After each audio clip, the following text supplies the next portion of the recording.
एक छोटे से गांव में अहमद नाम का नेक दिल लड़का रहता था। अहमद 10 साल का था और अपनी माँ का कहना हमेशा मानता था।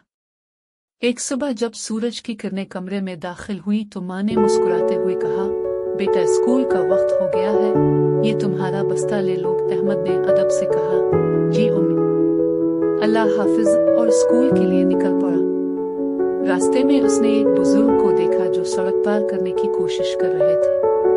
अहमद फौरन आगे बढ़ा और बोला, दादा जान, मैं आपकी मदद कर देता हूँ। बुजुर्ग ने खुश होकर कहा, जज़ाकल्लाह बेटा, तुमने मेरा दिल जीत लिया। अहमद ने मुस्कुराते हुए उनका हाथ पकड़ा और उन्हें सड़क पार करा दिया। ये नेकी करके अहमद के दिल में अजब सुकून उतर आया।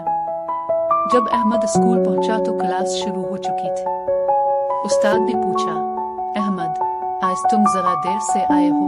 अहमद ने अदब से जवाब दिया, सर, मैंने रास्ते में एक बुजुर्ग की मदद की थी। उस्ताद ने मुस्कुराकर कहा, शाबाश बेटा, यही सच्ची तालीम है, दूसरों की मदद करना। फिर अहमद ने देखा कि एक दोस्त का नोटबुक गुम हो गया है।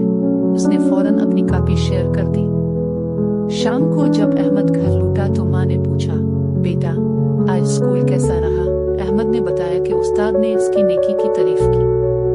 माँ ने प्यार से कहा, बेटा, नेकी कभी जाए नहीं जाती, अल्लाह नेक दिल बच्चों को इज्जत देता है। रात को अहमद ने एक ख्वाब देखा। आसमान रोशन था, बादलों में रोशनी फैल रही थी। एक नूरानी फरिश्ता आया और बोला, अहमद, तुम्हारी नेकी अल्लाह को पसंद आई है, नेकी का इनाम तुम्हें जल्द मिलेगा। अगले दिन स्कूल में सब बच्चे जमा थे।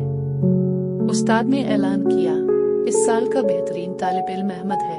सब ने तालियां बजाएं।